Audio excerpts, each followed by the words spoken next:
I'd like to call to order this Finance Committee meeting on November the 7th. Ken Dawson, would you be willing to lead us in the prayer and the pledge, please?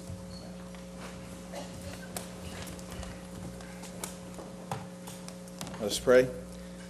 Father, as we come tonight, we give you glory and thanks for all the blessings that you bestowed upon us. And Father, during this special time of year where we honor our veterans, we ask that you look upon those that are currently in service. And Father, bless those that have given so gracefully to this nation to protect our freedom and our interest. As we come tonight, oh God, we ask for your wisdom, which you give to everyone freely who would just ask. Give us the wisdom to guide this parish and to do the things for the people of this parish that would be beneficial and be an example in the state and in this nation. We give you all the glory and praise in Jesus' name. Amen. Amen. I pledge allegiance to the flag of the United States of America and to the republic for which it stands, one nation, under God, indivisible, with liberty and justice for all.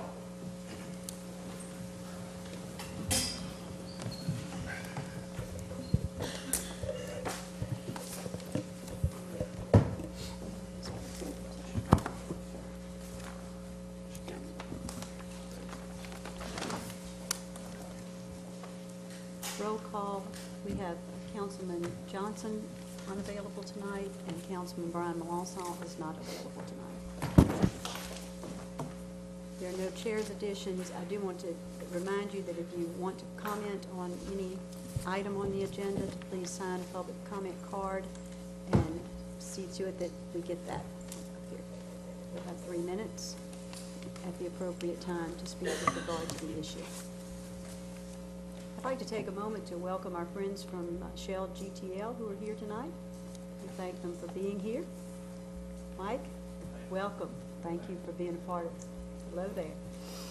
It's a great opportunity for all the members of the council to meet those gentlemen who are working so hard to bring this amazing project to Ascension Parish.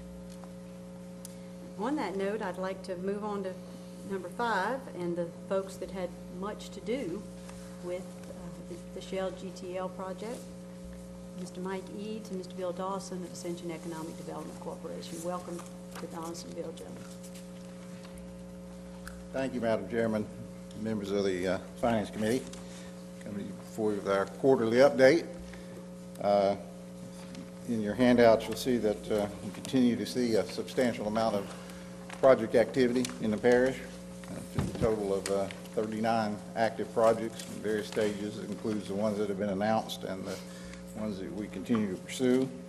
You have see your list there of announced projects. I believe there's 9 of those so far this year, totaling $770 million and about 179 jobs. And you see my note there that that does not include the LNG plant at Shell Chemical or the Kinder Morgan plant.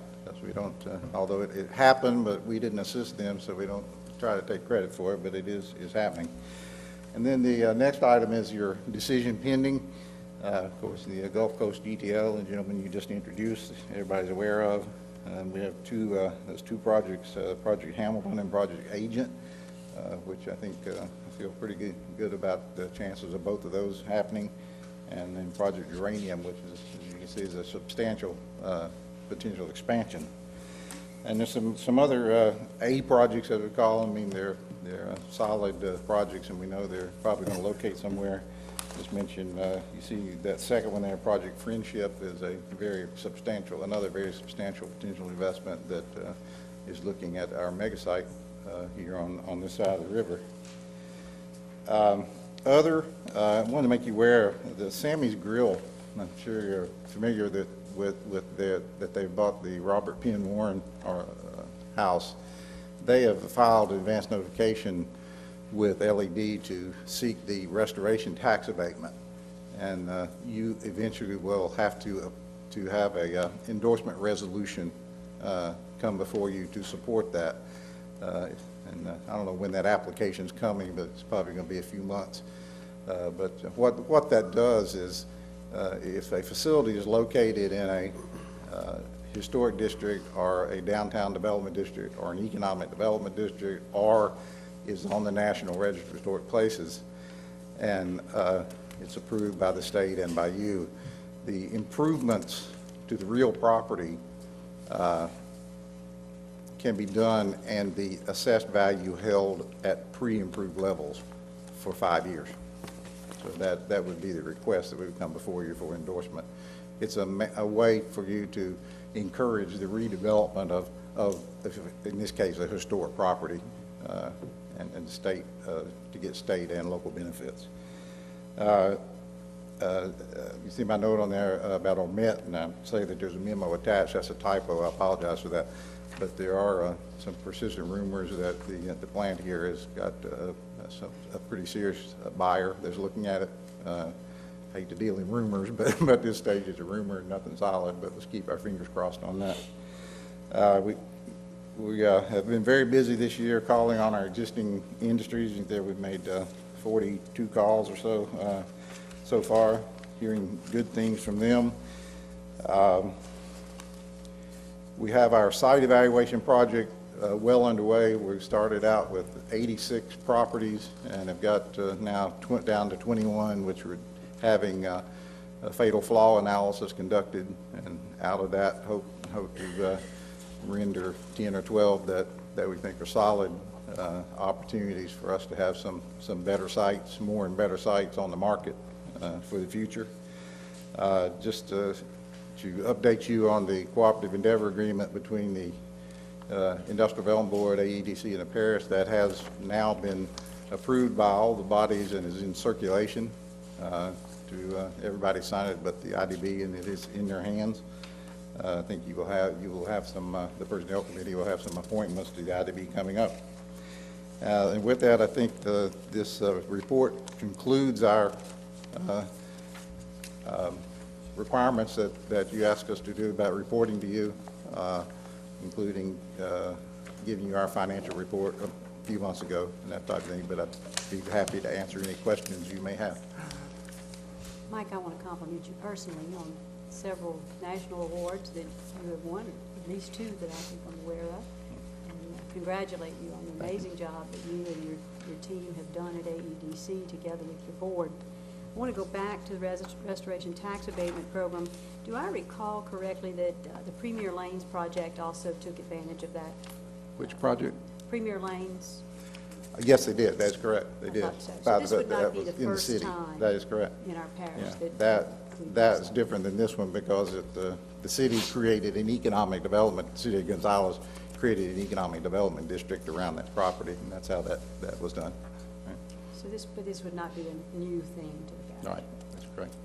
Thank you very much. Gentlemen, does anyone have any questions? Bill, you want to make any comments? No.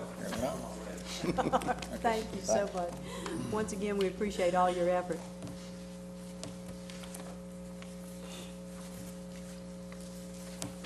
Moving along to item number 6.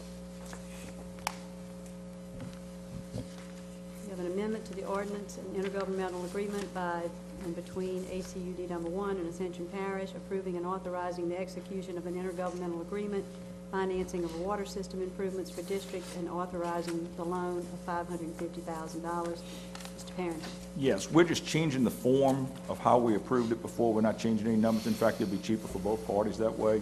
Did some research and trying to save all the dollars we can. We decided to change the form of the agreement. They've basically ceded governance of the day-to-day operation to the parish, so we think this is an easier and a cheaper way for both sides to do it. So moved. Motion by Councilman Joseph, second by Councilman Shake Snyder. Any questions? Any objections? Hearing none, that motion passes. Item number 7, the River Region Cancer Screening Center, report on usage of parish grant funds. Mr. Bill Dawson with the River Region Cancer Center. Welcome back.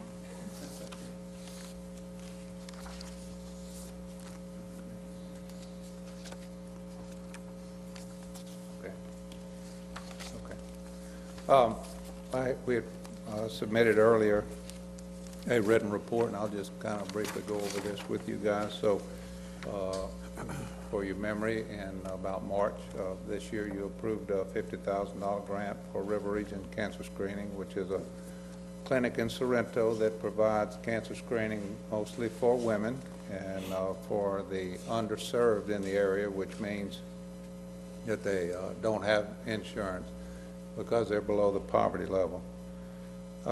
With those funds that were provided by Ascension Parish, we provided 176 mammograms to these women, provided 145 clinical breast exams, and 145 breast cancer education through our doctor, Dr. Adams, and 133 PAP exams.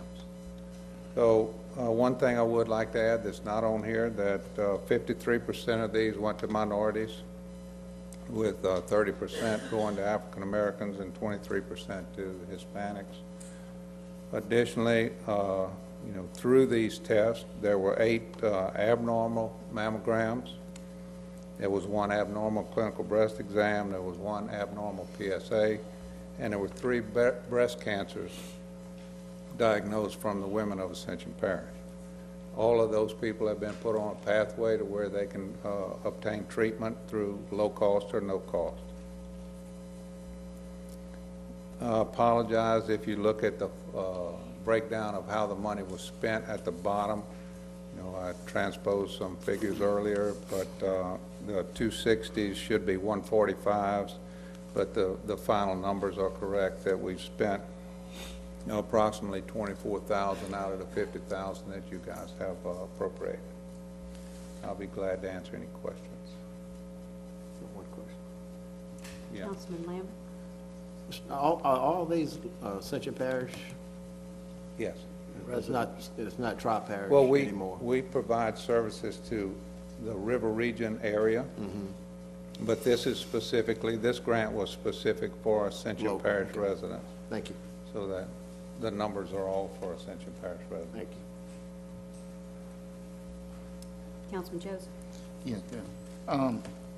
I know, we're talking about, it was $50,000 grant. How are we looking for funding for next year? We working on anything, or are you most likely gonna have to come back to us? I mean, Certainly, we're appreciative of what you guys can do.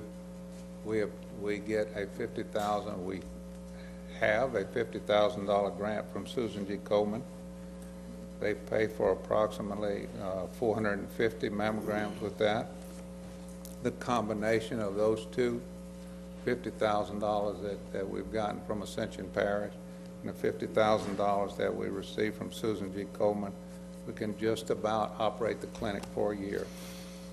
So, our other source of funding are some savings that we had left over from when we had an appropriation. That's about a little over $200,000. So right now we operate in the red of about $25,000 a year with those 2 grants. So if we could maintain some level of income in about the $100,000 range, then we can, it gives us a longevity of 10 to 12 years. one more question. Sure. And I know you say River Region. On any other parish, I mean, we see I know you see other people. Yeah. From other parishes, are we working on anything to try to get them to help us Yeah. out? Well, we've made an attempt to try to get St. James to participate and Iberville, but have not been successful. Now, I will say this, though, I don't possibly have the numbers. The vast majority of the people that we treat are from Ascension Parish. It's, to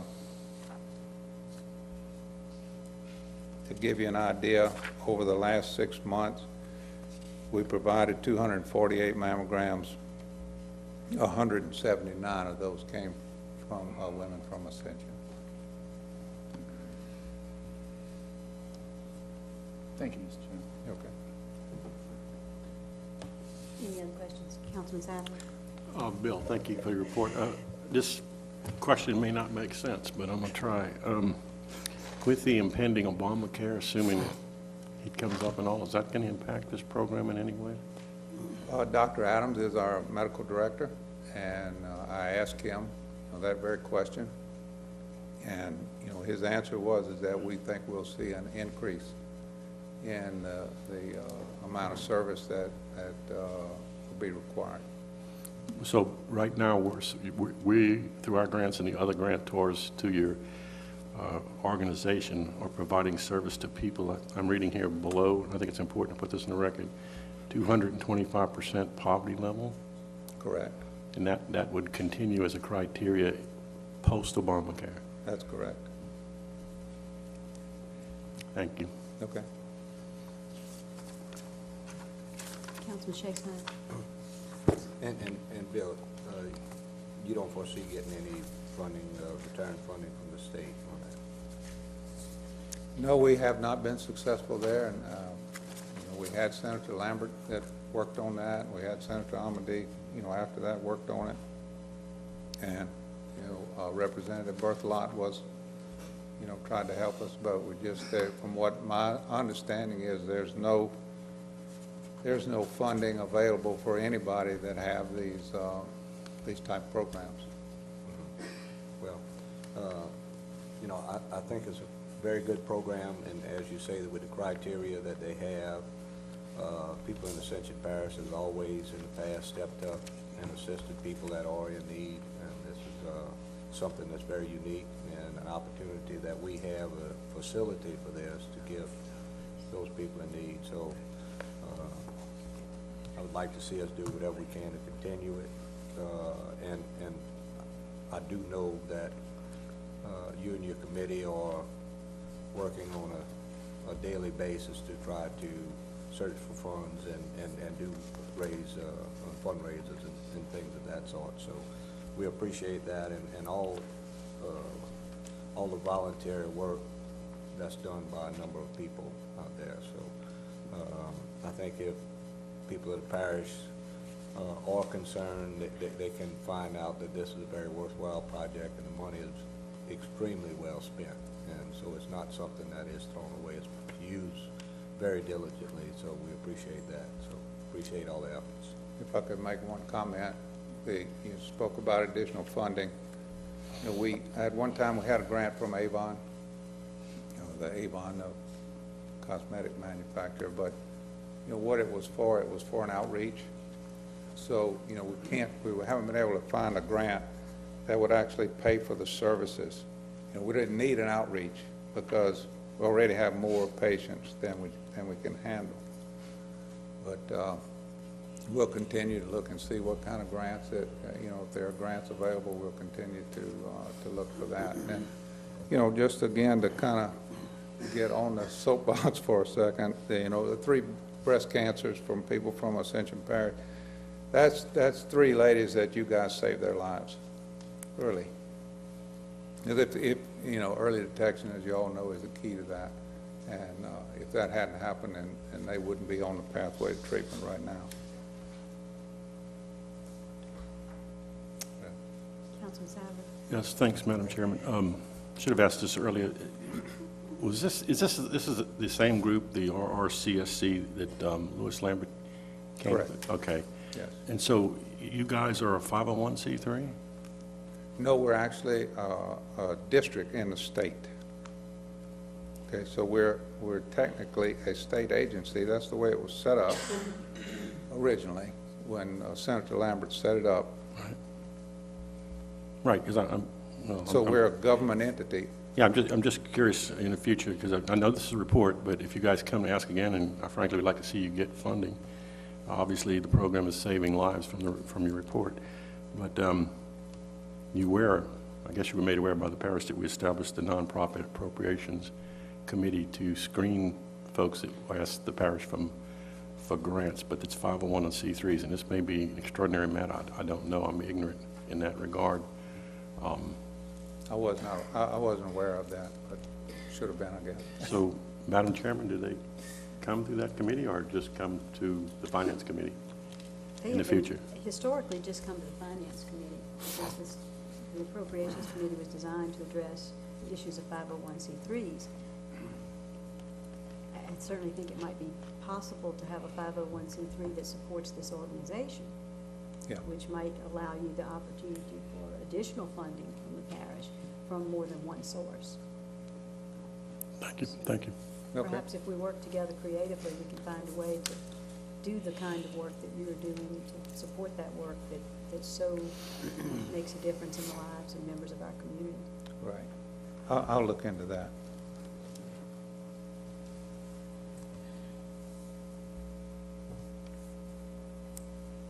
Any other questions, gentlemen? Thank you, Bill. for Okay, coming.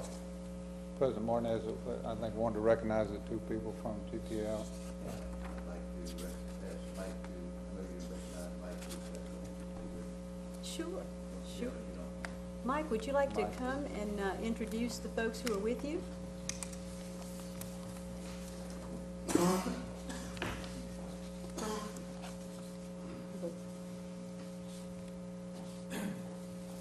Thank you, Mr. President, and members of the council. My name is Michael Smith, and I'm the consultant to the Gulf Coast GTL project for community relations. And it's been my pleasure to meet with each of you and to speak with you and to be here in the community. And I'm grateful for the opportunity to address you, an unexpected opportunity. We thank you for that. I want to just express our gratitude to the parish and to each of the departments, the parish president, all of you on the council, for your openness and your willingness to sit and listen to us and to assist us through the decision-making process. As I think we've shared with you, the decision-making process to construct a facility of this magnitude is a very lengthy one, and we're just beginning that journey now. And we look forward to continue to keep you informed, to keep your constituents informed, to keep the people of the parish informed. And if our recent open houses in the last couple of weeks were any indication, we had over 1,000 people that attended the open houses, and I think that is a testament to the level of interest that there is and the level of support that there is for businesses that do good work here in your community. So, Madam Chair, thank you so much for the opportunity, and I appreciate it very much. I'd like to recognize, too, Mr. Randall Zarang, who is in the audience with me as well. Randall, if you would, stand up. Randall is our community liaison officer, and together, along with Mallory Kennedy, the three of us are staffing the Gulf Coast GTL Information Center, which is on Highway 44 near the Pelican Point, in the Pelican Point Shopping Center. So we encourage you and your constituents to come and pay us a visit. We're usually there between 8 and 5, Monday through Friday, and hopefully we can answer any and all questions that you may have about our project, along with any opportunities that may exist for constituents and small businesses in the community. Thank you very much. Thank you, Randall. Welcome. Thank you for your efforts. Appreciate it. Thank you. Can you give us the address again of your office for the sake of the public so they know where to look for you? Sure. It's in the Main Street Shopping Center, 6473 Highway 44. We're technically Suite 108, but now we actually have our signage has been put up. So just look for the Shell Pectin right on the building, and you can find us right there. We look forward to visiting with you. Thank you. Thank you. Moving along to item number 8, Louisiana Balloon Championship Festival, financial reports. Mr. Brad Walker.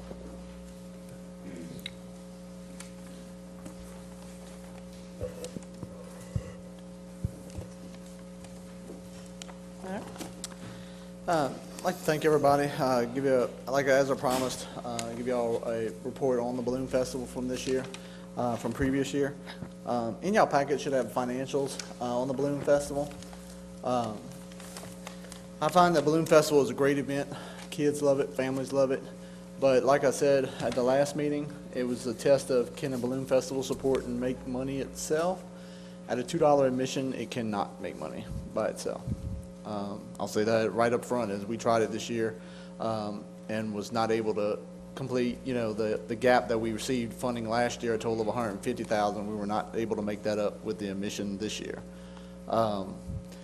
We do have a more accurate counts this year. We collected admission on 35,000 people. Last year was a guess at about 60 from several organizations.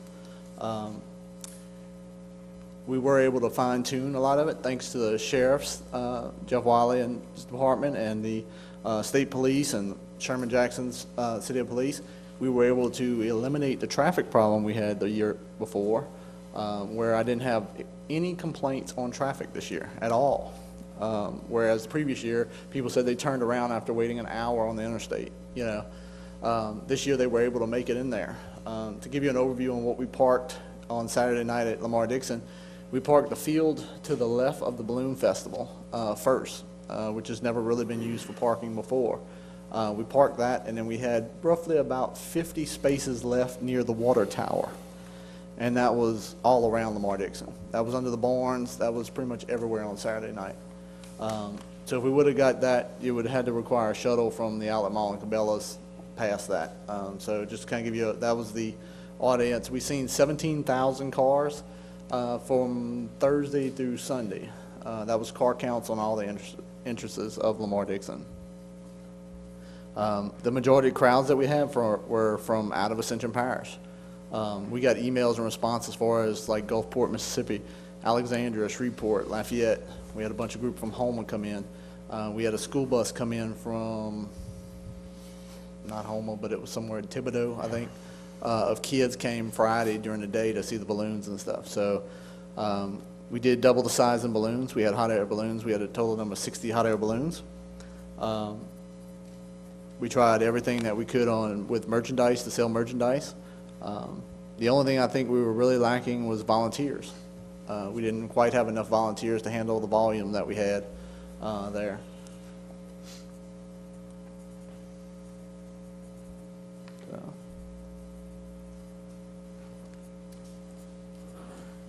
If so, I got to answer any questions. Brad, there's certainly a shortfall, and while I am wonderfully impressed with the work that was done, the quality of life event that was put on in Ascension Parish, certainly benefited our citizens and showcased our parish. But a shortfall of $158,000 is significant. Right. And so I think that it's going to be very important that we come to some conclusion about whether this festival is viable in Ascension Parish. And I'm not certain how to do that. I'm going to open the floor to discussion momentarily by our fellow councilmen to see if we can come up with an idea or at least a path forward to create improvement. Do you have, certainly fully aware of what the questions will be, do you have any suggestions going forward as to how this might be better operated, more efficiently operated, and ultimately serve to make at least a break-even proposition for the parish? I do think if we had more volunteers helping on the sponsor side, I know our sponsorship this year went from like 39,000 or something like that to 13, dropped $30,000 on just sponsorships alone, We didn't really have a dedicated person this year that was going out looking for sponsorships from companies, We answered phone calls and we talked with people that requested information and sent information out, We were able to get the smaller, from some of the small businesses in the area. We still don't have a lot of buy-in from the larger sponsorships that normally do these type of events. I did get responses Saturday night from a couple of them that were interested in wanting to talk again, after they had seen the crowds, and visited the actual balloon festival. It takes almost a dedicated type staff to handle this balloon festival. Here you're working with a few volunteers and that's it, You look at the other two major festivals we have, like the Jambalaya Festival going on 48 years, it was not profitable in the first 10 to 15 years. Then you got the Swamp Pop is on 15 years, so they're long term. This is the second year, We didn't even really know our head count, going into this. It was pretty much a guess based off what different agencies thought the crowd was there.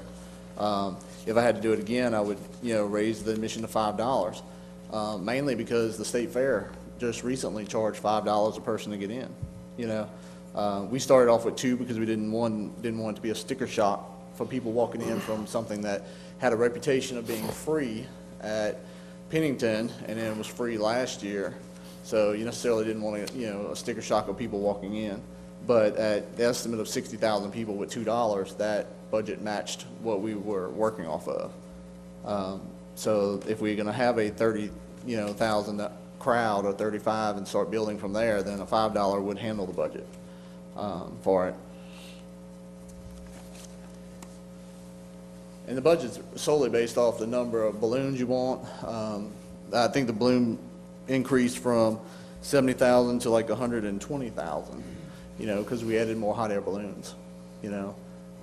It just depends on what size the fair wants, and so we'd welcome any committee. All we were told is, like, we want some more balloons, you know, hot air balloons, more than just the little 30 that came. We want it to be, you know, bigger than that, so that's what we added, so. I think personally we have an identity crisis. We Yeah. don't know yet what we want the balloon festival to be. That's correct. And frankly, I've heard some discussion about pursuing a national event. Now, my husband was involved for over a decade in ballooning. And when I mentioned that to him, he said, "You don't want to do that." It's much more expensive to operate. Please decide whether you want to be a local festival or something that reaches out nationally. And my personal opinion is that what I'd like to see this be is an opportunity for a quality of life event for the citizens of Ascension Parish. So hopefully we'll come to some conclusion about what we want it to be, and then a way to move forward to ensure that it is at least break even and if not profitable. Just a comment on the Nationals. One thing me and Tommy had talked about with the Nationals is suggesting not to do a Nationals because of, we need community involvement. I can tell you now, it was basically me and my family. I even had my 10-year-old collecting admission because one night, on Saturday night, because we got swamped and the lines were so long and we didn't have enough volunteers. Okay, so it was like everything we could do to collect money coming into the, you know, the festival that we didn't want to lose, you know, because we needed it, you know. And so there was just no volunteers to be found. And so unless some kind of organization helps take it on or somebody steps up to a ballpark, no, I would not consider Nationals after this one. And that's my conclusion after having this and that last one. So the facility's there, the crowd is there, the balloons are there. Everything is there to do a national event except for our community and our volunteers and getting on board with the balloon event itself. I'll open the floor at this time to discussion by the members of the council. Mr. Kluwer. Yeah, Brad, I'll tell you what, I like the event. I think it's a great event. And I'd like to see us continue to keep the event. We can definitely look back on this with hindsight. At least this year, you've got some solid numbers. We know that, you know, looking for major contributors and sponsorships, that was way down. Yeah. You talked about a lack of volunteers a couple times. I don't remember a lot of, I didn't see a lot of requests for volunteers. Okay? Yeah. And that's just me personally, all right? But I think it's a great event. We've got a great venue in Lamar-Dixon. It's a good event. It's a very good thing. It brings a lot of exposure to the parish. I know that your funding sources were down this year than last year, so it was easier for last year, all right? And plus you upped the game with, you know, went from 30-something, 39, 40 balloons up to 60 balloons. You got to pay a lot for that. Like, I looked at the cost of some of the things. A lot of people don't understand the cost that you have to incur when you get these guys in. You know, the lodging and different things, and how you got to support that. So I would like to find some feasible way for us to keep this event, you know, within the parish, and just regroup on it, and you know, so everybody fails together or either succeeds together. So I'd like to find some way to get past this and get this event going again. Okay. Thank you. Other questions, gentlemen? Todd? Yeah, Brad, I'm kind of looking at some of the numbers, and, you know, we've tried several festivals since we've been on board here, and one was the Festival of Festivals that was supposed to build some operation funds to help fund Lamar-Dixon's operation throughout the year, and everyone's been a negative. You know, I know we got hotel rooms of $28,000. What is show-up money? That's Basically, each $22,000. balloon pilot gets like $450 for the weekend roughly. It's $150 a night, and it's basically gas money for them to drive the balloons down here. They can't fly on an airplane or anything like that, so they have to drive from all over the country. And then prize money, I know is up $25,000. Prize money was the money we gave out as prizes this year. And someone asked, said, maybe we have to cut some, but in order to get the balloons here, you're gonna have to pay to get them here. And Correct. That's the only problem. We have this negative balance of, $158,000. Where's the funding coming to pay for this upside down? Right now, there is no additional funding for this organization. This is the only event that the So Ascension Festival I guess what I'm saying is who is responsible for this $158,000 right now? Since it's a private, ultimately it'd be the non-profitable festivals. organization that Correct. put it on. It would be the nonprofit organization.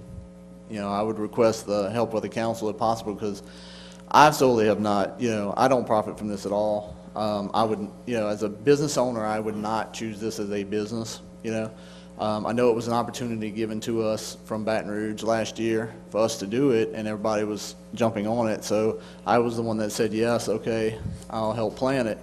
And then when it was a success last year, then it was like, okay, Brad, we want to do it again, and I said, yeah, sure, I'll do it again. This year was a little easier to plan than it was last year, so, it's kind of like, if I was to do this on my own, I would not. This needs to be done by some kind of entity of this, okay? And I can tell you about the back and forth and politics that were involved in just putting it on, okay? It would take a government body to do it. It would not be able to be done by a private company.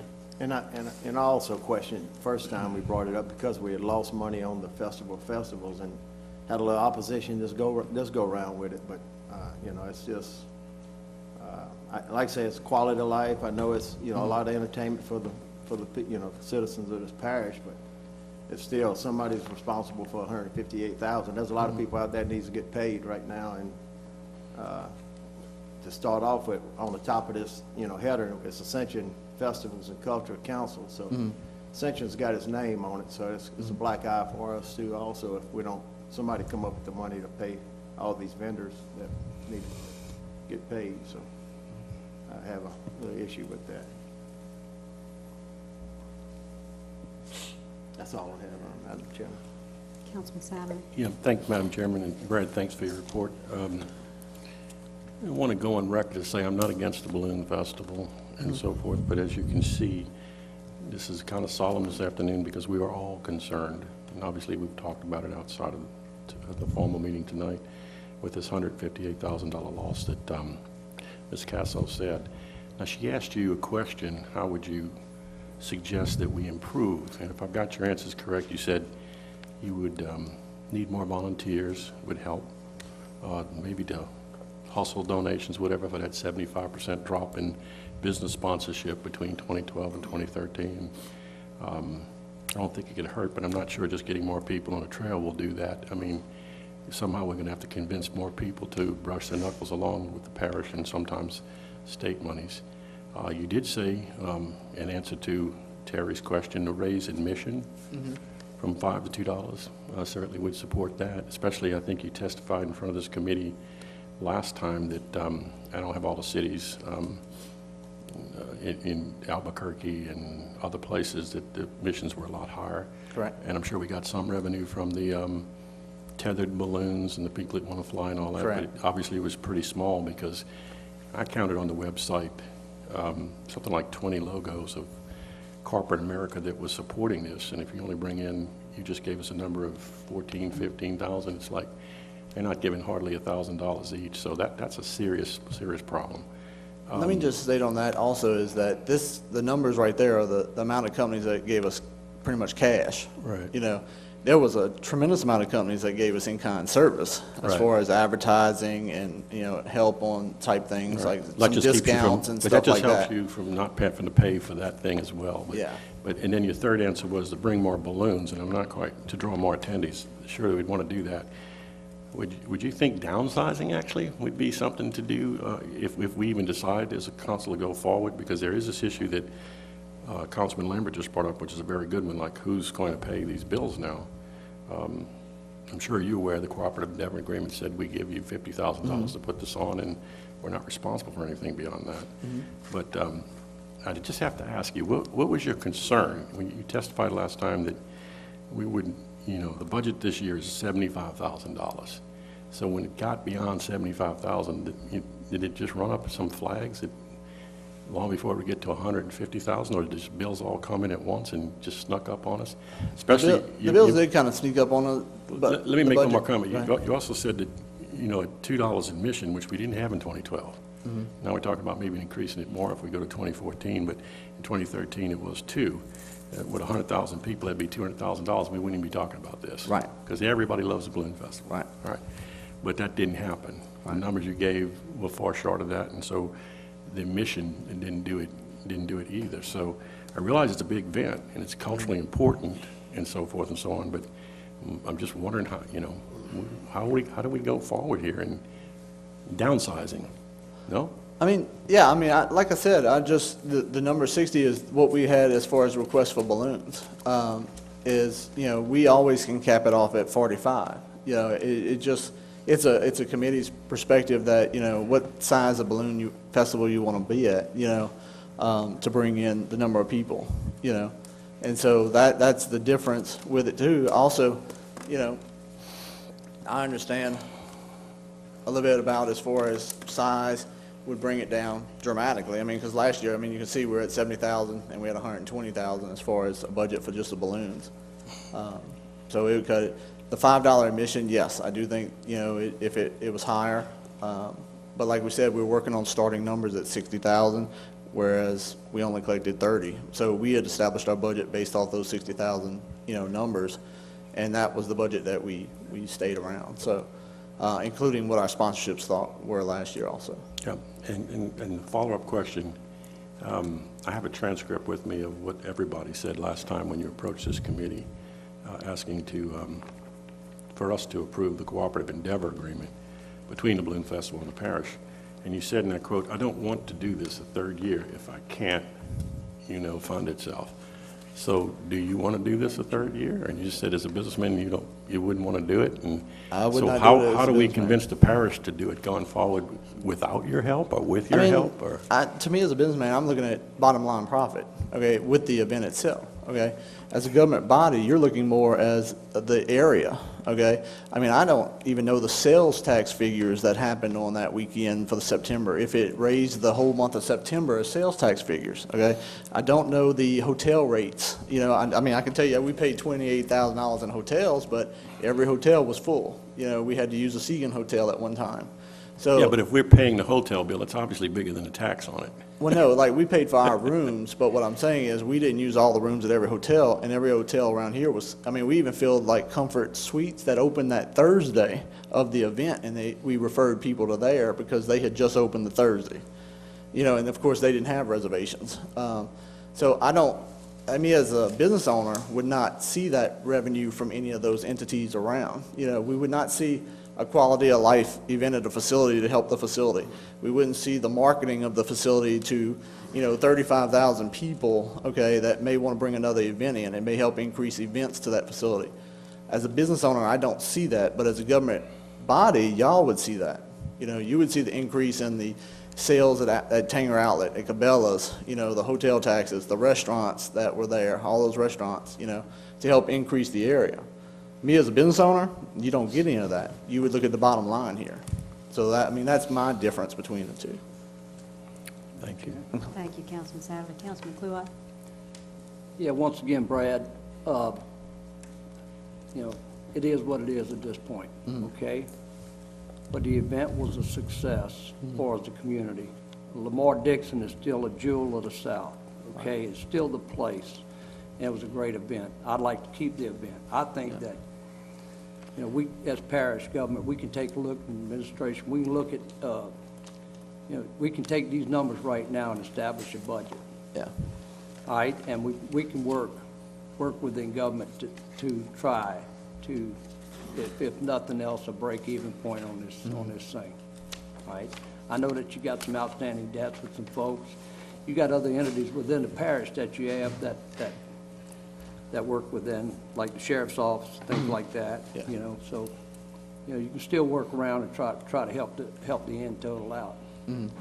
But I'd like to see something done to try to get this tab squared up, and let this event try to pay us back on it, because we do know that it can be a success. And the reason not everything is a money-making issue, all right? But we don't want it to be a losing issue either. Right. One of the things that I enjoy the most that, unfortunately, another reason why I don't know if I would want to continue it myself is because I was not able to enjoy the actual balloon festival this year, just because this year we were collecting money till 8 o'clock, and pretty much the balloon glow was pretty much over, so I didn't get to go out in the crowd. But one of the things I do like going in the crowd is seeing the reaction of the kids in the audience. You know, sheer joy of being in a hot air balloon. You know, the adults even start turning into kids, you know, when they go on a balloon ride or they see a balloon. You know, anybody that brings kids there understand that, you know, this is a really joy for the kids. You know, it's almost better than taking them to a water park, you know, when they see these hot air balloons. Well, I think within the administration and within the council that, you know, we could lead the charge to make this a positive event in Ascension Parish, which the event was positive. Let's don't negate the Correct. event, okay? We're looking at the financials right now, and you're chairing a nonprofit that's doing exactly what most nonprofits do, don't make money. Right. Okay? So we got to take another good look at this and shore it up and keep this event in Ascension Parish. Thank you. Councilman Lambert? Yeah, Brad, you mentioned looking at the taxes that came in with the economy of this. But the majority of it, we probably won't see as a parish because it's wherever, you know, there, the hotels that you're talking about, Cabela's that you're talking about, Tanger that you're talking about is in the city limits. Correct. So we wouldn't see it as parish government, you know, what tax base did we get that month? Because it would be more in the city.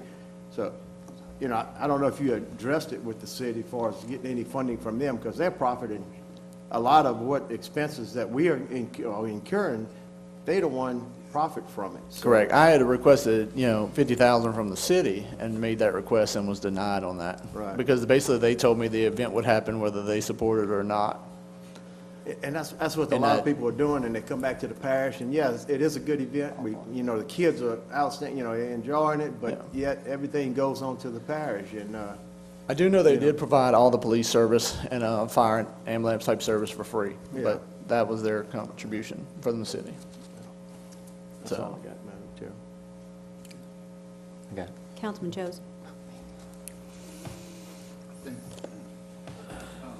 Brad, yes, sir. I look at the numbers, everyone here is concerned about the numbers. But my recommendation on this thing right now is that you can stand up there all night and try to explain everything you do, okay? Look, I give you kudos for all the work you've done, your whole family and everything. But this is a financial issue that this council is gonna have to review, look at, and ask a lot of questions before we go forward. And Madam Chairman, you know, my recommendation is that you put a committee together and we meet and we ask all these questions to see how can we make this happen or don't make this happen based on the numbers, and that committee come back and give you a recommendation that we should move forward, pay the bill, or, you know, whatever. Do you put But that in the form that of is a my motion? recommendation. Can I get that in the form of a motion, Councilman Joseph? Yes, ma'am. Do I have a second? I have a motion and a second that we form a committee and appoint that such to evaluate this program going forward and how to address the issue of the revenue that is needed to make this budget flush. Councilman Moore? I'll support that motion. I was going to make one similar, but I just would like to add, and I hope everyone would be agreeable, that in terms of the time frame, that we set ourselves a goal for having this for the next Finance Committee meeting in December, the first Finance Committee meeting in December. Again, echo the comments. I think we have all the ingredients here for success. I think we just didn't pull it off this year for a number of reasons. And I say we because, you know, Brad, you certainly have, you know, done a good job in terms of operating this and going above and beyond a lot of things. But, you know, as Councilman Lambert said, there's a little bit of black on our face, I think, too, because we could certainly, I think, assist in some areas. Communication, I think, you know, we can work better together with you, helping out with the sponsorships. just some more oversight in general, I think, and those are some of the recommendations I think we'll work through in this committee. As far as I'd really like to see this committee and any one of us really take a look at, a lot of these, just outline all these steps we talked about. It's pretty basic. I think we've already went through some of them in terms of cutting expenses in some areas, growing some revenue in others, and just presenting a plan for the future, what we want it to look like, how we can make it work financially, and then, of course, address this hole that we're in now, and how we can make it work. But I still am hopeful that we can make this work for the future. So I'll support that motion. Councilman Shakes, no. Motion? What was the motion? OJ, would you like to repeat your motion? My motion faces that we recommend for a committee, set up a committee to review all the concerns that we have and make a evaluation report, give a report back to the council at the finance next meeting, so we can evaluate, and those recommendations can be moved forward with it, how we're gonna fund it, or bring experts in it, but we'll know what type of budget we're gonna do, we know where the mistakes we're gonna be, and we just do a good overview of what happened this year, and that committee would be able to do that. And we're, basically, that committee is us, council. So your concern, and you can address them, and then, if you would like to be on that committee, Madam Chair, that basis, that's my motion right there. I have a motion. And it's not to see if we can make it work. That's the big problem. Can we, it ain't how we can make it work, can we make it work? And that's the big question. I think that's a great question, and will need to be answered with some input from Brad and others. Councilman Clua? Yeah, I don't know if we have any comments from the administration, but I would like somebody from the administration to be involved in that committee. I don't necessarily need to be on it, but I'd like somebody from the administration. Got a tab on there. We can, Tommy, clarify for me, in order to create this committee, can we do that? I don't want to just pop people off the top of my head. I could ask for volunteers.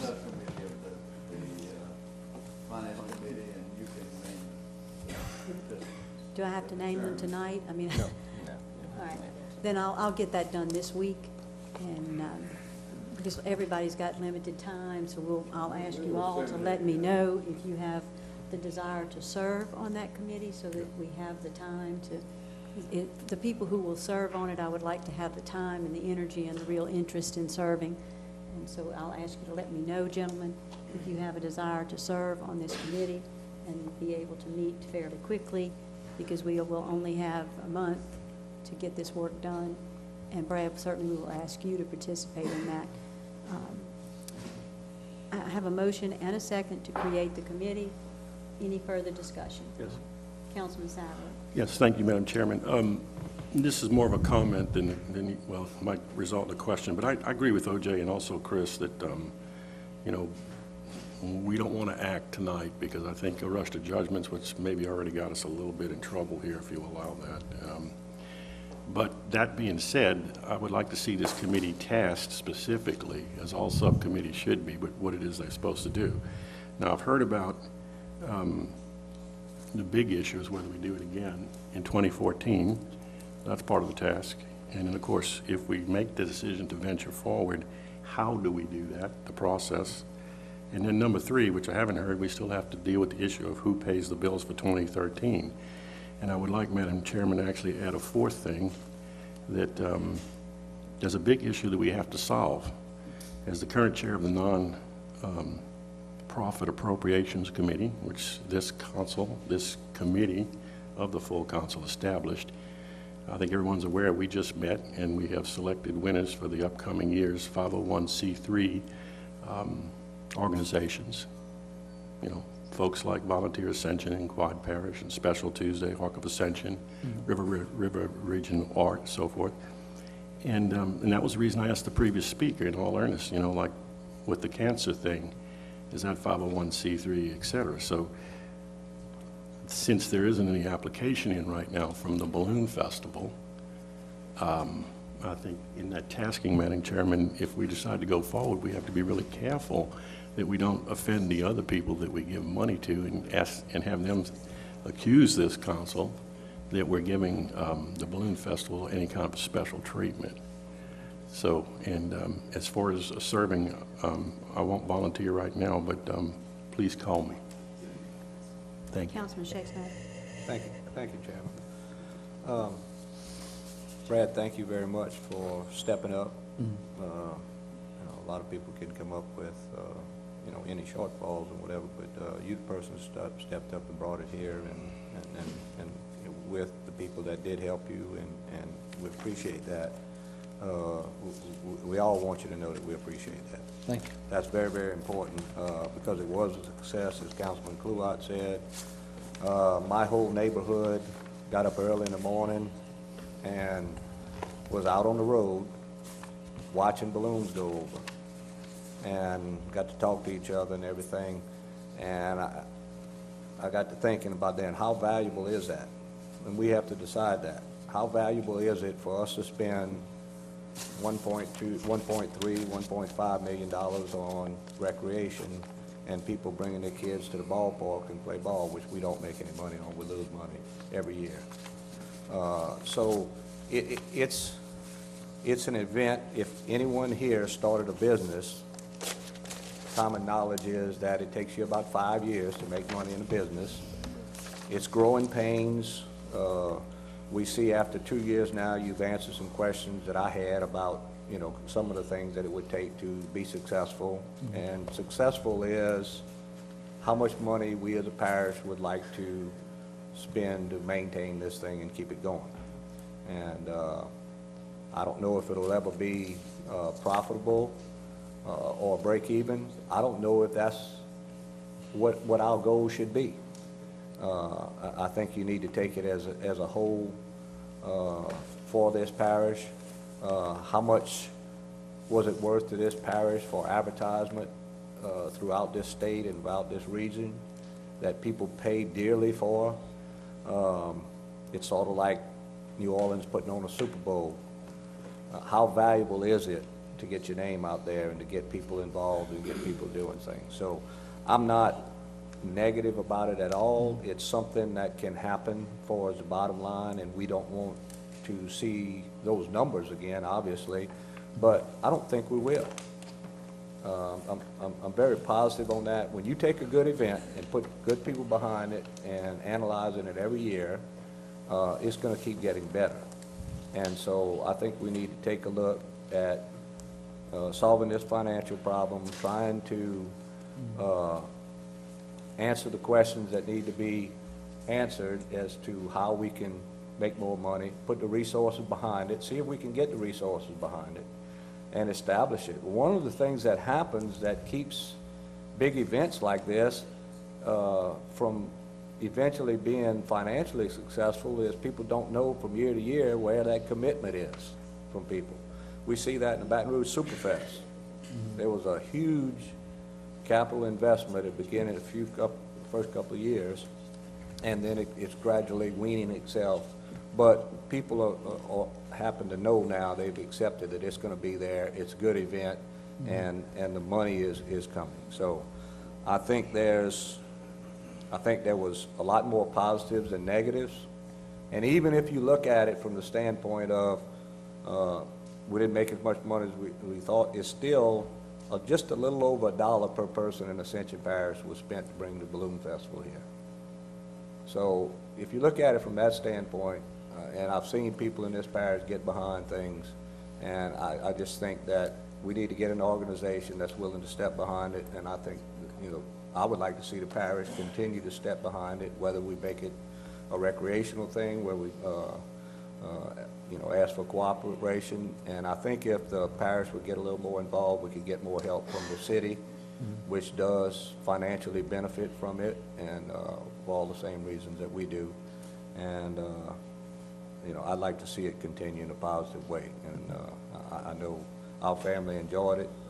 The improvements that I saw from one year to the next were very valuable, and I think we will all continue to see those improvements every year. I mean, I'd welcome a committee, because the main reason, I was doing it was to bring and help Ascension Parish, and y'all are the representative of the people of Ascension Parish, so it's kind of like, let me read y'all mind, well, what you think y'all may want in an event You know, so I'd much rather a committee together to tell me what you want in an event, you know, versus having to try to think, you know. So I'd like to see us move. I think it's a good idea to take this committee and beat some ideas around and try to come up with a path moving forward. And hopefully we can work things out to continue. I think it's well worthwhile to try to work that out. Councilman Turner, has everything been said you wanted to say? Yes. I got one quick on what Kent said. Sure, He Todd. talked about a small business that's taking maybe sometime 5 years before making a profit, but that's fine on a business, but we're not a business. We are a parish government funded by the citizens of this parish. And it's a little different when, you know, we're losing money every year to try to start a business. It's a little different than starting a business and using, like, say, parish money. Sure. Mr. President? Well, you know, it's a wonderful event. You know, I've thoroughly enjoyed it in past 2 years. But the whole thing is that this is going to have to be a community event. This is not going to be a parish council event. This is not going to be a Brad Walker event. It's going to take all facets of people in the community. We got a tourist commission. They're more than happy to work on this. We got a couple of chambers here in Ascension Parish. I mean, I think that the first committee should go ahead and do what we need to do to address the issue at hand. But I think from there, I think a committee should be formed with all these different groups and to see how much community involvement that we can get before we decide whether or not we're going to have another balloon festival. Because if the community doesn't buy in, I look at these other communities that have balloon festivals. They have somewhere in the neighborhood of 50 to 100 sponsors. They have events where the school kids come out one day and they may have sack races. They have all these other events that they do. They have businesses competing against businesses. Like if you have some doctors, they'll come out and they'll pay to come in and compete against some other doctors in a volleyball game. But, you know, it needs to be something where the community buys in.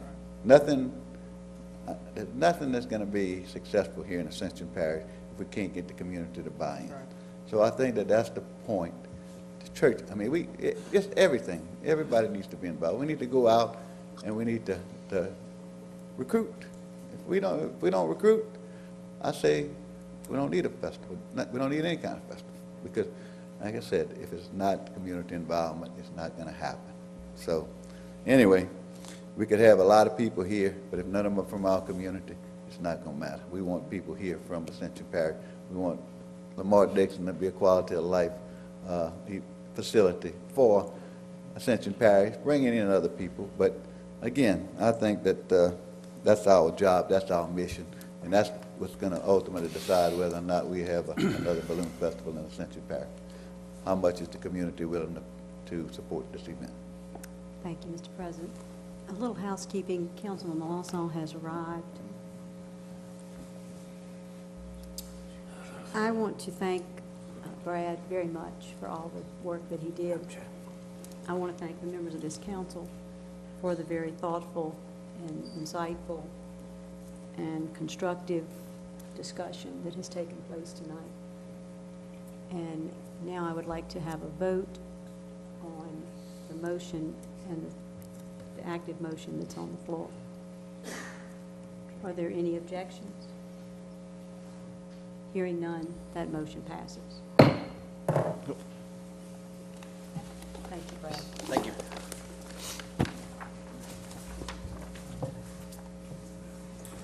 Item number 9, the renewal of our insurance for 2014. Ms. Christy Anderson, the Benefits Administrator for Ascension Parish, and young Mr. Taylor Robert, first time representing Robert Insurance. Welcome. Thank you all for having us. We sent out for several quotes in July. I think we started. We got a couple of competitive quotes back. We're here for our recommendation. Taylor, get closer to your mic, babe. Our recommendation for the 2014 renewal would be to continue with Coventry Healthcare's high deductible plan with a health savings account, which includes the Healthy Lives Wellness Program administered by Our Lady of the Lake. And that's at 11.5% increase. Renewal of the life, vision, and dental will be with Humana. Vision having a 3.9% increase, and no increase on the life or the dental, except just I think it was a 19-cent administrative cost increase. The parish will continue to pay for 75% of the monthly premiums for life, health, and vision, and 50% of the monthly dental. Employees will continue to have the choice between the match plan or the CareLink plan, which is the smaller network. The health savings account will remain with the UMB, and the parish will continue to contribute a portion of the monies to the HSAs if the employees are to participate in the wellness program. Participation in the Healthy Lives Wellness Program is defined as participation in the online risk assessment and the on-site screening. There will also be a separate optional screening held for dependents and spouses. And I think that date's set for March 2014.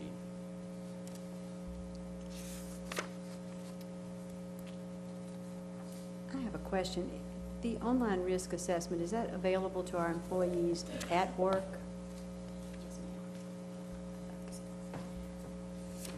The way we handled it last year is the employees who have access to the internet were able to log on and complete their online assessment.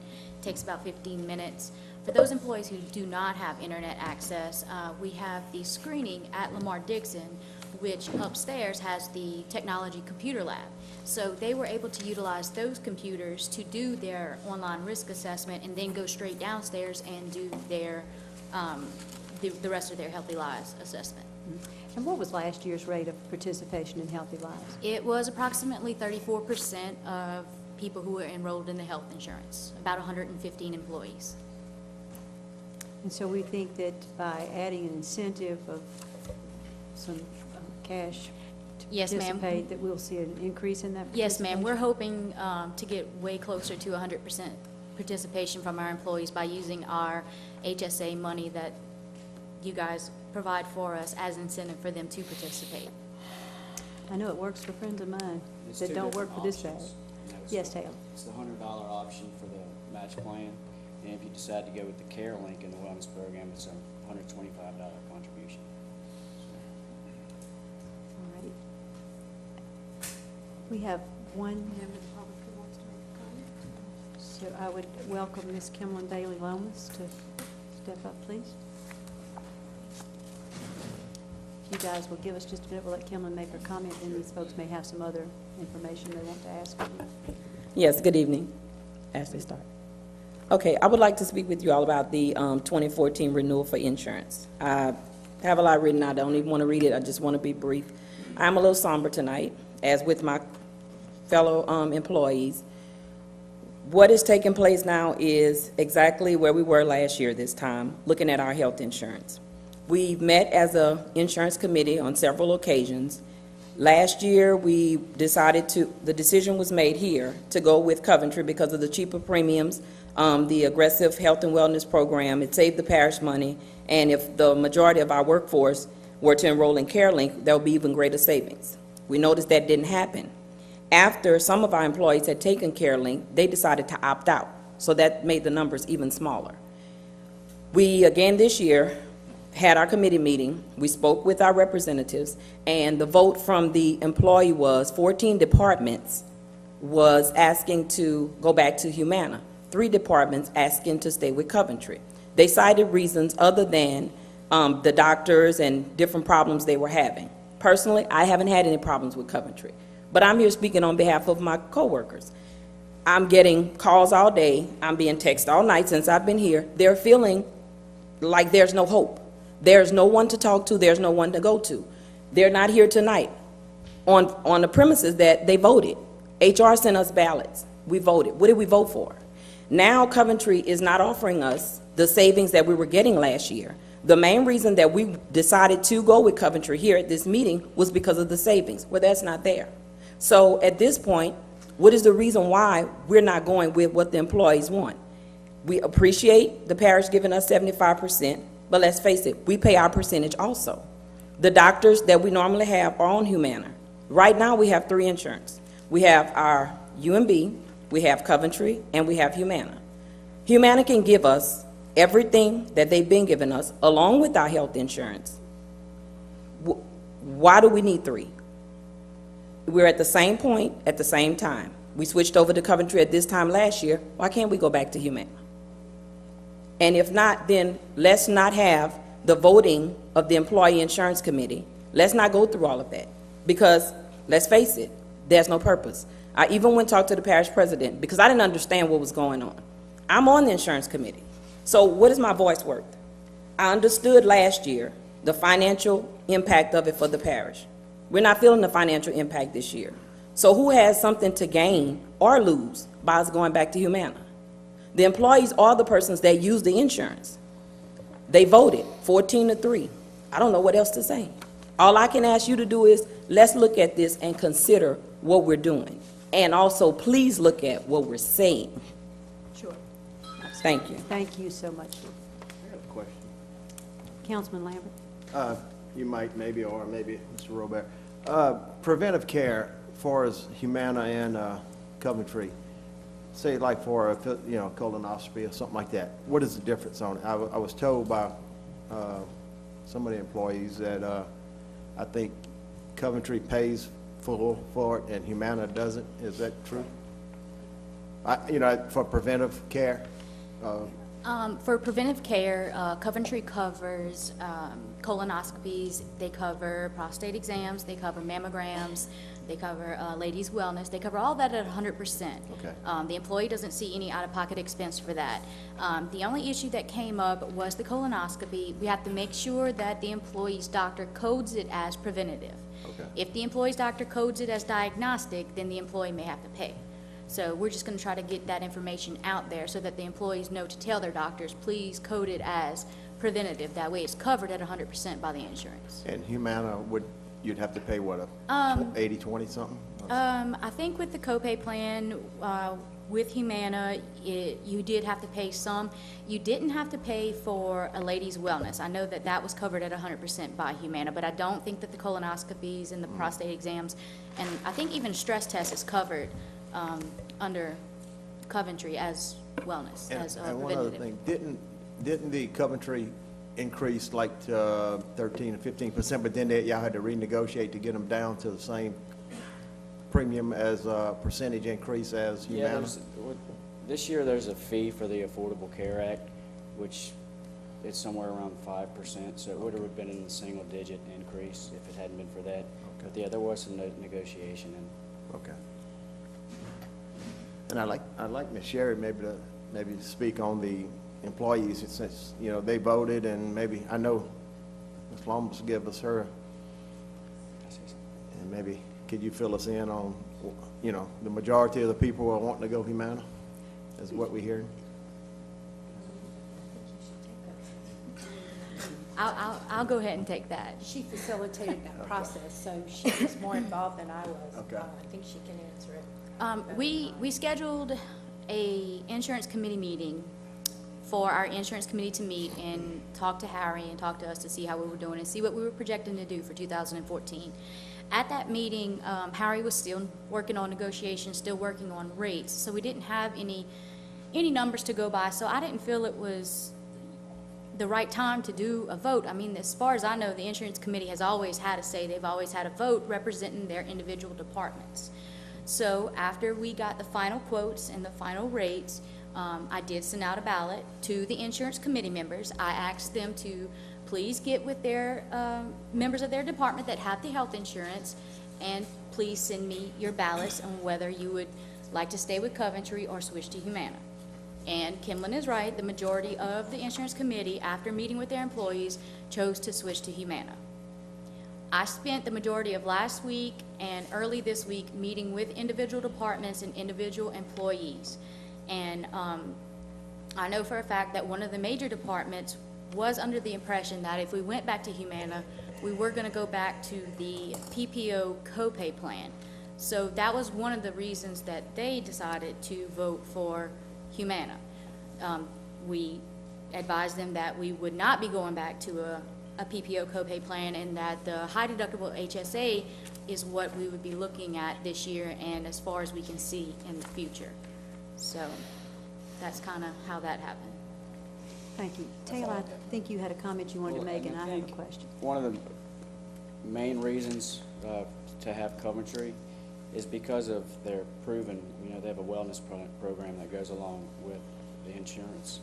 And Humana has no wellness program. I mean, they have one, but it's, just taken off.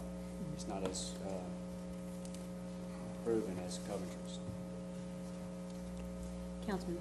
I just have a question on it. I asked the same question last year, but I want to phrase it different now. As far as Coventry and Humana, I know you get an agent fee off of it. What's the difference between your agent fee if we choose Humana compared to Coventry? There is none. So it's no different than income that you would get off of it. And as far as that wellness program, nothing off of that as well. So when you all did the analysis, what criterion did you use to determine your recommendation of Coventry for this body? Their service, their customer service, their presence, their proven wellness program, their competitive rates, just a strong company. I think there were some issues whenever we first switched over, but I mean, that's always going to happen with change, and I think we're getting through that this year, and I think we should give them one more year just to see how it goes. And we've got a couple of executives from Coventry and from Healthy Lives here. Either of y'all have any questions or anything? I have several questions. Let me try to get them in order. I'll just work from my right, if that's okay, gentlemen. Councilman Joe. Yeah, I mean, this insurance, I've been having phone calls and workers talking about their how much they pay from when they had it before, and it's a big difference, and that goes on with the cost of insurance today. But the service of it, they do not like Coventry. I'm just telling you, that's the way they tell me. I do not like it, and they'd love to go back to the other insurance. But in the welding program, and you said you had 115. How old were those people in that welding program? That participated in the wellness? Yeah. What's the range? The range of ages, I don't know the exact range, but if I had to guess, I'd say late 20s to late 50s, early 60s. Okay, and that would be helpful too. How many workers do we have with the age group? What percentage we have under 30, and how many workers we have over 50? You want those percentages? You're right, because I mean, those people who's in that welding program, I would like to know. That plays a major role. And I know we have a lot of elderly. I mean, not old like our president, but. Oh, I forgot. I'm sorry, President. Going back there. I mean, he got you beat. But, welding programs for them, I mean, it's hard, their insurance already up there. Well, once employees become age 65, 66, most of the time they choose to do Medicare, and they do not choose to stay on our insurance. So it's going to be younger than 65, and I'm not sure the youngest we have maybe 25, so that may be the age. Well, I would love to know those numbers, because like I say, most of I can get those numbers for you. Right. That's their biggest problem is their deductible and the cost of when they go to the doctor and see that doctor bill. They didn't have that before. Yeah, and the majority of the employees, 2 years ago, well, not 2 years ago, but when we had Humana, the last year we had Humana, when we had the option between the PPO, the copay plan, and the high deductible, the majority of the employees were on the copay plan. So they're used to going to the doctor and paying a copay. They're not used to going to the doctor and getting a bill for a discounted contracted amount up until their deductible. They're just not used to it. Well, and I just think, once again, they have a meeting, they get a vote, and now we go back to them and we go in individual by individual. And somewhere along the line, for this insurance, all the employees must be well-educated in one formal meeting so you can get a real accurate vote on. Yeah, and You I mean, know. that's what I attempted to do over the past week. I did meet with the majority of individuals who had the insurance to find out what the specific complaints were, because believe it or not, I didn't really have that many complaints over the year, throughout the year. You know, complaints that would come up were addressed individually and taken care of. I didn't have a whole lot of complaints until I started having meetings with the employees. And the most of the complaints were, my doctor's not covered under Coventry, and I'll say, okay, well, let's pull them up and see if they are. Well, yes, they are covered under Coventry. So it's just issues with the employees managing their own health care. The other issue was prescriptions not being covered, which I'm currently working with our Coventry reps to try to see what we can do to make sure that at least some of the prescriptions are covered, or if we can cover a percentage, or if there's an appeals process that we can go through, anything that I can do to help the employees get what they need. Councilman Shea Snyder. Yes, this is another subject. We can be here for 2 hours and not come up with an answer. I would also suggest that we get a committee and have some active meetings of this, and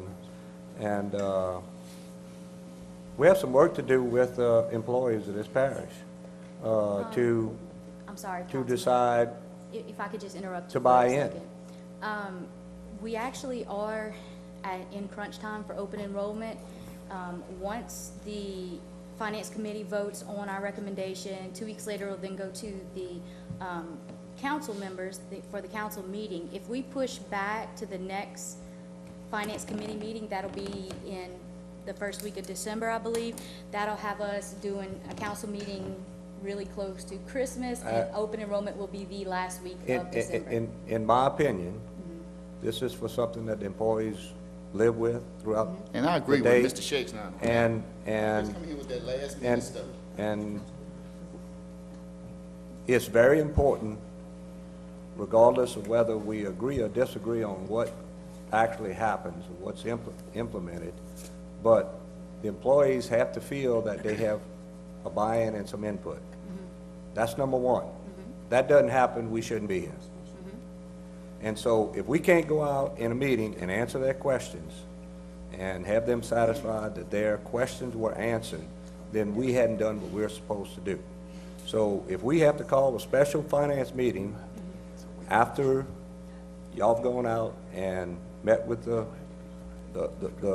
employees, and if Humana is something that has been requested, they ought to be able to speak to a representative of Humana. And if they can't speak to a representative of Humana and a representative of Coventry and be satisfied that their questions are answered, at least then we've given them all opportunities that we have. At the end, we're going to have to make a decision, and it's going to come down to all these combinations of things and staying within a budget. And but I think we are employees that much right there. And then we may make a decision that a number of them won't agree on, but we've done what we needed to do, and that's very important. So I would be open to that, and I'd make that suggestion, and do it quickly. This is not something that has to be spread out. I'm going to break here and ask the council parish president. Did you take 2 weeks from tonight for the next meeting? You'll have 2 weeks, you have those meetings, and come back at full council meeting. That's what I was going to say. That's what I. That seems to be, since Councilman Turner wishes to speak, and I want to recognize him, please. And it's one thing that, from last year, I know that the only representative we had was Coventry. We had no representative from Humana. And that just doesn't sit well with me, that the only company that comes is Coventry. That seems like, not saying that you have a bias already for what company you want, but it's that you're picking the company and just telling us, look, this is who you're going to get.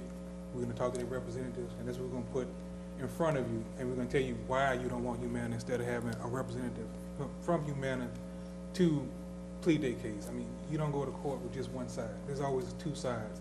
So, any meetings you have, I feel they should have representatives from both companies there. Thank you, Councilman Turner. Councilman Kluai? Yeah, this just may be the nature of the beast, but I agree somewhat with Councilman Shakespeare on the employees I've gotten calls and complaints, And sometimes when you leave people up, sometimes, it's working around if they take care of their own health. A lot of people just choose not to, I'm guilty of that myself, okay? But it does put us in a bad position to when it comes in front of us and, this got to be made a decision tonight and then it's got to go there. So is there some kind of time frame for the next year that we can move this? And you can go ahead and comment, everybody, but is there some kind of time frame where this don't come up to where it needs to be voted on tonight because it's got to go to the meeting 2 weeks from now or whatever? We start to submit for renewal quotes in July. And I guess we start to get them in maybe September, October.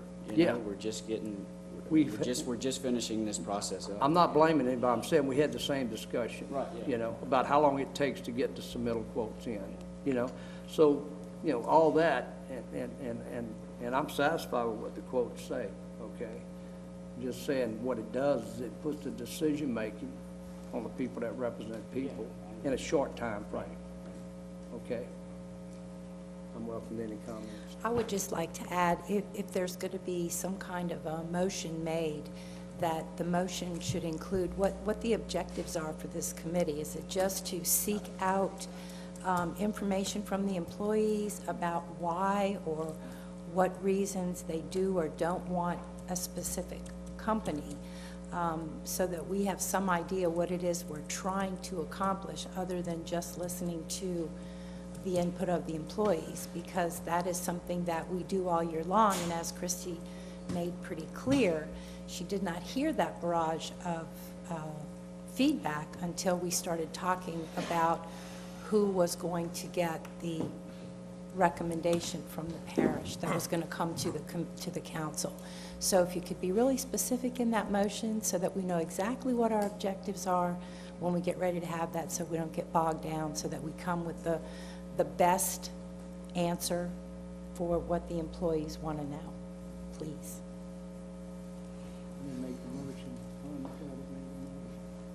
I don't know that there's been a motion made yet. I'm lost. I'll make a motion that we defer this. We consider this at the council meeting, the next council meeting. Everybody can work with HR, employees, administration, et cetera, on their own to get their input, questions ahead of time. Motion by Councilman Lohr. I'll second. Second by Councilman Shakespeare. Any questions? Any objections? That motion passes. Moving on to item number 10, a request for an introduction of an ordinance to declare miscellaneous movable equipment surplus. Mr. McCrary from the Fleet Department.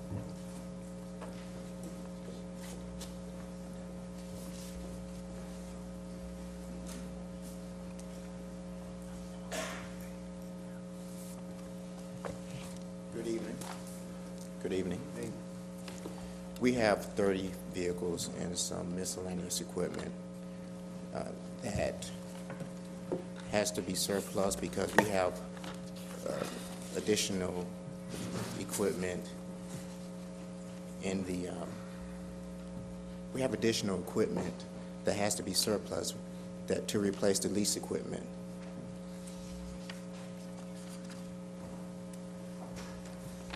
And this is common that we've done this before, that whenever we have equipment that really extended their useful life, we go through the surplusing process so we go ahead with the auction.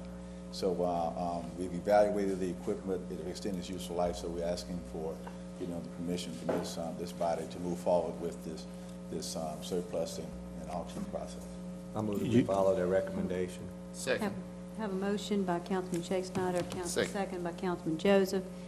Any questions? Any objections? Councilman Lambert? Looking at a few of them, like the mileages are very low on them, Ken. I was just curious why we want to surplus a vehicle with so few miles on one.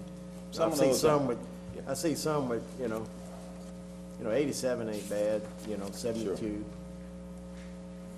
I'm just curious. Yes, well, what we looked at is some of those require extensive maintenance. Some of them, they have an issue that's with an engine that's requiring recurring maintenance, so it's just the cost to keep them on the road, even though the mileage was lower, the cost was extensive. So we getting rid of all these and got surplus, I mean, we have rentals, lease vehicles coming to replace them? Yes, and not just leases. What we were able to do is that some of the, for instance, in our next budget, we're not leasing any new vehicles or anything like that. We have really moved to extend the life of everything that we have to the maximum amount, and looking at cost that it takes to keep current systems working, and then also a cost that's related to just things that are just of no use anymore. I appreciate that, because we get a lot of slack as an elected official Yeah, I when we see understand. new vehicles everywhere, and, Pretty. yeah. All these fine new vehicles all on And the we roads. reduced, and I can tell you, there have been several times where things that may have be on the schedule for actual surplusing, that we have taken it out of the surplus and put it back on in use, because we found out there was a couple of things that could be done to make them work again. Okay, thank you. Councilman Kluwer? Yeah, I just want to clear up is that this is not just vehicles right here. That Oh, it's not just vehicles. You've got technology department, has some old Yes. computers, and it's just a whole array of things. It is, and the fleet department is kind of taking over, putting all those things in auction. We also have some stuff in the engineering department. We have a power Yeah. engine. I just want to make that clear to everybody, because most people that's watching on TV or in the audience that don't have the full agenda, the backup paper, all they hear about is vehicles. Thank you. Thank you. Any objections? Hearing none, that motion passes. Item number 11, request for approval to move forward with the solar lighting project at Lamar Dixon Expo Center with Sonora Energy Solutions to provide solar energy to various areas of the facility at no cost to the parish. Ken Dawson. Yeah, well, thank you, Madam Chairman, and to the Finance Committee. We're excited about this. Here's an opportunity at no cost to the parish to actually implement solar energy at the Lamar Dixon Center. It is a landmark and a very special place in Ascension Parish, and being able to do so is important. It's going to be about 300 kilowatts of power. In your package, you see how it's going to look. And also, we're going to be putting solar lights around the walking path. So it's going to be a wonderful project for Ascension at no cost. Have a motion by Councilman Kluwer. Second by Councilman Lohr. Any questions? Yes, okay, quick comment. And Councilman Kluwer has a comment. Yes.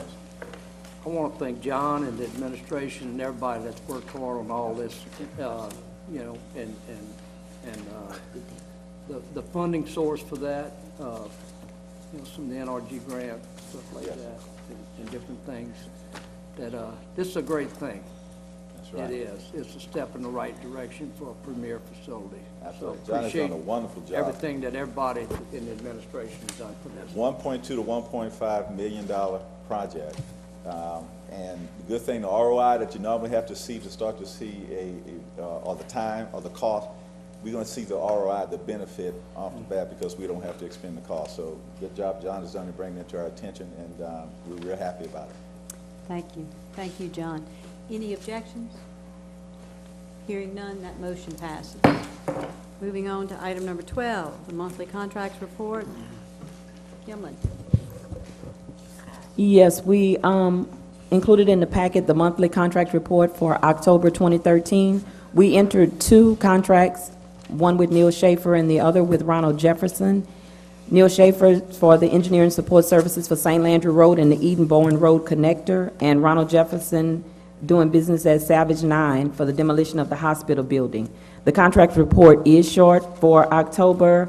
We're working on renewals for the end of the year, so we'll be bringing those forth the finance meeting of December. Thank you. Thank you. Moving along to item number 13, the sales and use tax report. Ms. Gwynn. Good evening. You have before you your regular sales tax report. It's all good news, as you can see, and if you have any questions, I'll be glad to answer.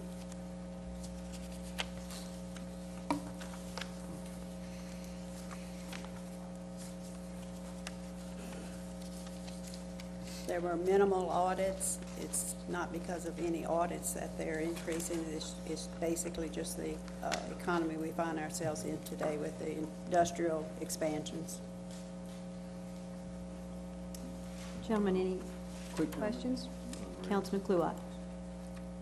Yeah, Gwen, it looks good. I just want to let everybody know that the tax base for petrochemical industry is, those percentages are coming up. Absolutely. Came up somewhere at around 9% of the total base within probably the last 5 months. So. Right. That's exactly what's causing the increase right now. Yes, indeed. And of course, when they expand, you know, the ripple effect for the other businesses also expands. I see a lot of confidence in consumer retail also. Thank you. Any other questions? None? Thank you. Thank you. Moving on to item number 14, the revenue and expenditure report by Ms. Amanda. Nope, Oh, it's it's Ms. me. Dawn. Good evening.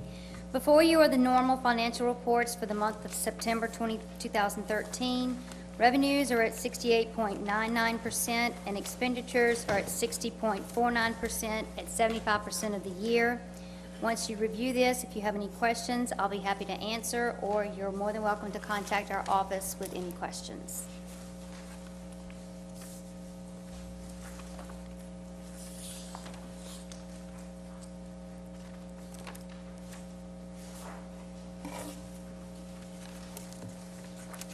Gentlemen, upon review of these documents, does anyone have any questions? If not, thank you, Amanda. Dawn, we appreciate you coming. Moving along to item number 15, bid items. To accept the lowest responsive bid, Ms. Jones-Rivers. Good evening. On October 17, 2013, the Purchasing Department received 2 bids for reinforced concrete pipe. After review, the Purchasing Department and DPW recommend accepting the lowest responsive bid from Capital Concrete, and to authorize the parish president to enter into any applicable agreement or contract for this material. So moved. Motion by Councilman Satterley, second by Councilman Todd Lambert. Any questions? Any objections? Hearing none, that motion passes. Councilman Lambert. Motion to adjourn. Second. Thank you. We will switch seats. We are adjourned.